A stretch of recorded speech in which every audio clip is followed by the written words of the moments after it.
14 prévenus et 14 libérés.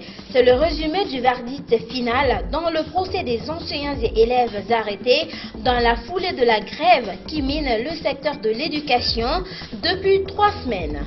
Ansoubel Baldé sera là pour plus de détails. L'incendie du marché de Koloma n'est pas d'origine criminelle. Il a été plutôt causé par un court-circuit. C'est la version des sinistrés que nous avons rencontrée ce jeudi. C'est tout pour le sommaire. Tout de suite, les détails sur Gangan TV. À toutes et à tous, bonsoir et bienvenue. Après plusieurs reports, le verdict final est enfin tombé ce jeudi après-midi dans le procès SLEG. Les 14 enseignants et élèves arrêtés dans la foulée de la grève qui secoue le secteur de l'éducation ont tous été libérés par le tribunal de Mafango. Le verdict a fait éclater la joie chez les proches des prisonniers libérés. Suivez les détails avec Ansoubel Baldé. C'est une joie immense qui a régné ce jeudi au TPI de Mafanko après la sentence de juge audiencier. Tous les 12 enseignants, plus 2 élèves arrêtés à cause de la grève du SLEG ont été libérés. Parmi eux, 11 sont libérés pour des fins de la poursuite.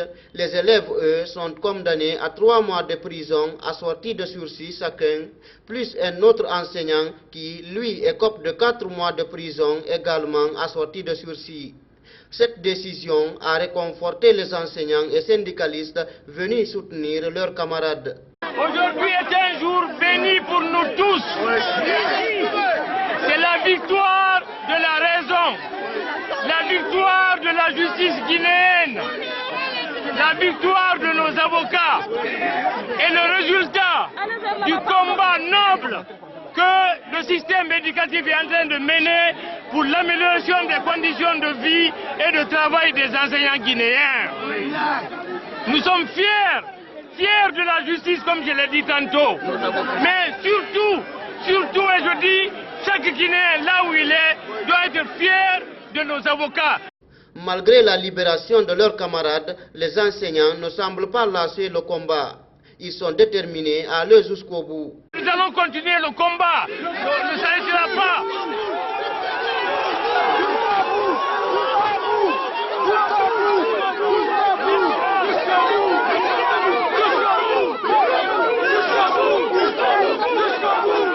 Abdoulaye Portos Diallo, premier secrétaire général adjoint du SLEG, Amara Mansa Doumbouya et Saleno sont les grands leaders qui étaient parmi les accusés. Ils sont animés d'une grande joie aux côtés de leurs camarades enseignants.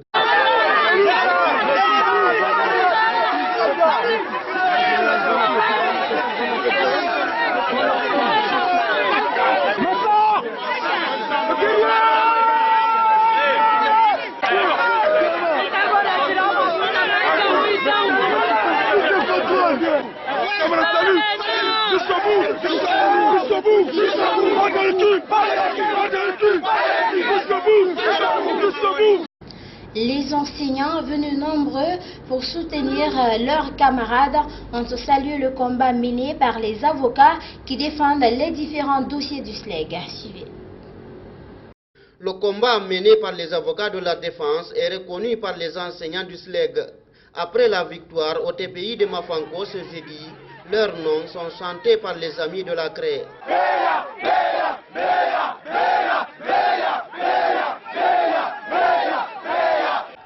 Ces avocats qui ont défendu le dossier des enseignants sont aussi contents du verdict rendu. Selon Maître Mohamed Traoré, la décision du juge audiencier pourrait réduire la crise au sein de l'éducation. Je pense que la décision qui vient d'être rendue va contribuer grandement à faire baisser la tension. Comme vous le savez, nous vivons dans une situation, dans une période qui est très difficile. Le but des décisions de justice aussi, c'est de faire en sorte qu'il y ait de l'apaisement. Maître Salifou Biavogui, lui, s'insurge toujours contre le proviseur du lycée Bonfi où beaucoup parmi les prévenus avaient été arrêtés. Il informe qu'ils vont poursuivre le proviseur en justice. Rien n'a été retenu contre eux. Ils ont été relaxés purement et simplement des fins de la poursuite. Merci. Et à Tcherno, le professeur de mathématiques qui a été condamné à 4 mois avec sursis, je releverai appel. Nous allons nous aussi poursuivre notre plainte contre le proviseur, lui aussi sera jugé ici et condamné, s'il plaît à Dieu. Je suis réconforté, cet élève que le proviseur a fait arrêter, a fait mettre en prison, inutilement, vient d'être libéré. Il va regagner sa famille comme les autres et il va continuer ses cours. Merci. Il a fait la prison très tôt, à bas âge, et pour rien. Il a par la suite remercié le juge qui a géré les différents dossiers. La justice a triomphé. Je remercie le juge pour son courage. Parce que c'est pas, il faut le reconnaître, tous les juges qui peuvent avoir le courage de libérer des innocents. Mais le juge Mohamed Kaba de Mafanko, qui a jugé cette affaire, a été à la hauteur. Il a été très juste. Il a apprécié les faits. Il a refusé de condamner les innocents. Merci. À travers lui, je remercie tous les magistrats de Guinée qui font du bon travail. Tous les 14 accusés ont été libérés et ont regagné leur domicile. L'appel à la résistance active du FNDC continue en Moyenne-Guinée. À Labé, la situation était particulièrement tendue ce jeudi encore entre manifestants et forces de l'ordre. Beaucoup de médias en ligne font état de 2 morts par balle côté civil. Les manifestants demandent le départ du gouverneur Madifing Diané qui serait même obligé de fuir son bureau dans la journée. À Dalaba aussi, la tension est vive depuis hier mercredi. Des manifestants en colère se sont attaqués à plusieurs édifices publics de cette préfecture de la Moyenne-Guinée. Des dizaines de prisonniers ont profité de la situation chaotique pour s'évader. Suivez plutôt ce reportage du correspondant de nos confrères d'Espace TV. Dalaba, 363 km de Conakry. Cette ville, autrefois appelée Suisse de l'Afrique, est depuis 72 heures le théâtre de violence. Le préfet chassé, le maire introuvable, les jeunes manifestants règnent à maître absolu. Des bâtiments administratifs pillés et même vandalisés. Au bloc administratif de la préfecture, le constat est alarmant. Portes défoncées, vitres brisées, documents administratifs déchirés. Voici l'image que présente cet édifice nouvellement construit. Des objets de valeur emportés, d'autres brûlés sur place.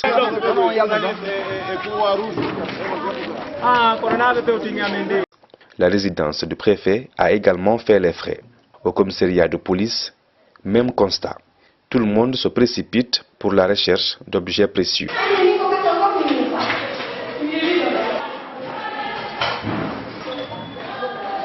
Ici, c'est la compagnie de gendarmerie de Dalaba. Là non plus, rien n'a été épargné. Pour pouvoir accéder les lieux, il nous a fallu l'autorisation des manifestants qui s'est autoproclamé commandant de compagnie. À quelques mètres de là, la maison d'arrêt de Dalaba. En début de semaine, 17 prisonniers incarcérés dans cette cellule ont été tous libérés. Tous les agents de la police ou de la gendarmerie de la localité ont soit quitté la ville, soit trouvé refuge ailleurs. Les renforts venus de la préfecture de l'Abbé ont été contraints de replier. Dans la ville, l'accès est quasiment impossible. À chaque 100 mètres, des barricades sont érigées. Un contingent venu de Mamou n'a pas pu accéder à la ville à cause des troncs d'arbres et des gros cailloux drainés par des manifestants. À 10 km de la rentrée de Dalaba, des dizaines de véhicules bloqués, les passagers exposés à toute forme de menace de la part des manifestants. En attendant le retour de l'État à Dalaba, la ville est entièrement contrôlée par des jeunes manifestants, munis parfois de lance-pierres, de frondes et d'armes blanches. Avec ces multiples crises qui minent le pays depuis quelque temps, le président du bloc libéral a lancé un appel au chef de l'État. Fayami Limono est l'invité de l'émission Café Débat de ce jeudi. Écoutez-le. Ce que je peux dire au président Alpha Condé, c'est que personnellement, je n'ai jamais imaginé que vous adoptiez, vous choisissiez vous-même de sortir par la petite porte. Parce que la seule voie qui peut vous permettre de sortir honorablement, c'est de respecter notre constitution et sortir de ce jeu-là. Il y a des gens qui sont autour de vous, qui ont construit un rideau entre la vérité et vous, entre la réalité et vous. C'est les premiers qui vont vous jeter la pierre. c'est les premiers qui viendront vous critiquer, c'est les premiers qui diront de n'importe quoi de vous. On se rappelle après la mort de M. Sékou Touré, paix à son âme, les gens qui étaient dans son entourage immédiat, nous nous rappelons encore de ce qu'ils ont dit.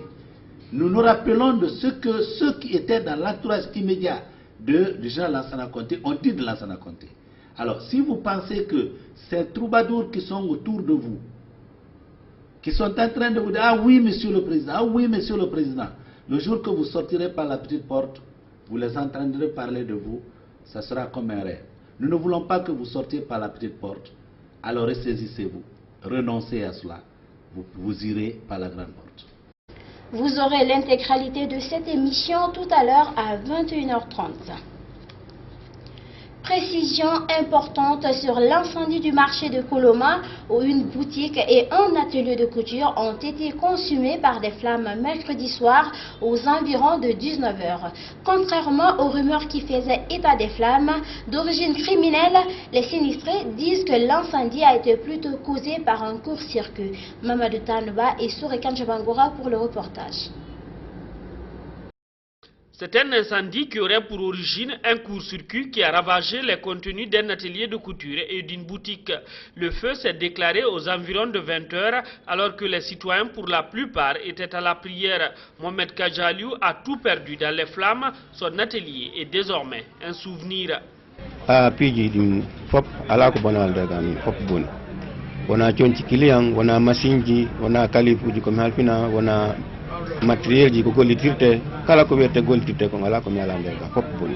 Mariamba, vendeuse à Koloma Marché, a également perdu sa boutique partie en fumée. Cette sinistrée était à la maison lorsqu'elle a été informée de l'incendie qui a touché son lieu de commerce.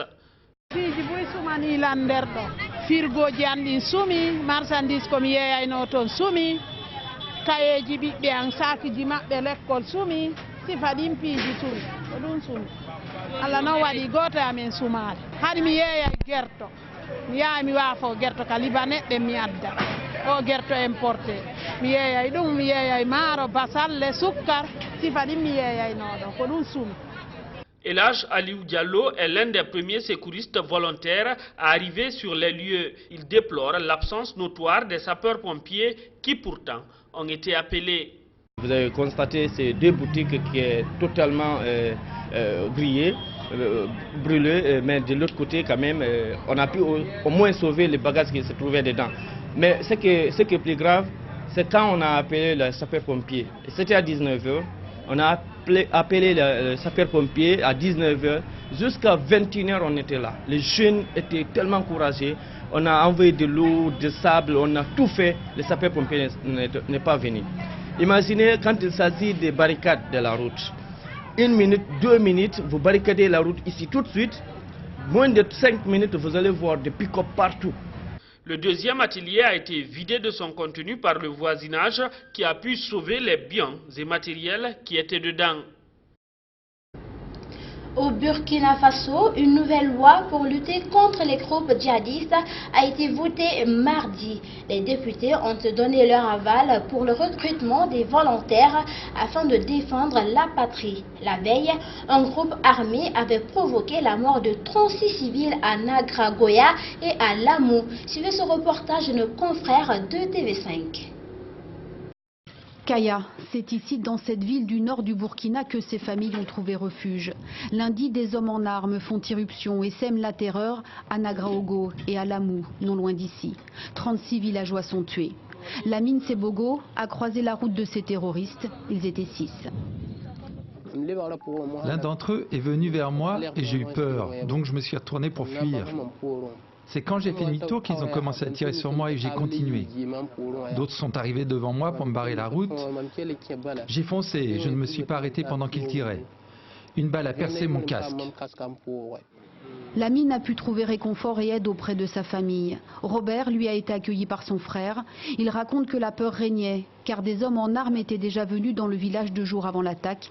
Ils ont agi après le passage d'une patrouille militaire. On était au marché en train de travailler. Je suis mécanicien et des personnes ont dit que les gens sont arrivés et qu'ils ont encerclé les voies d'accès au marché. À ce moment-là, on s'est mis à courir et j'ai pu m'échapper. Mais j'ai des proches qui sont restés. En quelques mois, la population de Kaya a doublé en raison de l'insécurité. Les déplacés internes à travers le pays se comptent par centaines de milliers, hommes, femmes, enfants. Le Parlement vient de voter une loi permettant le recrutement de volontaires locaux.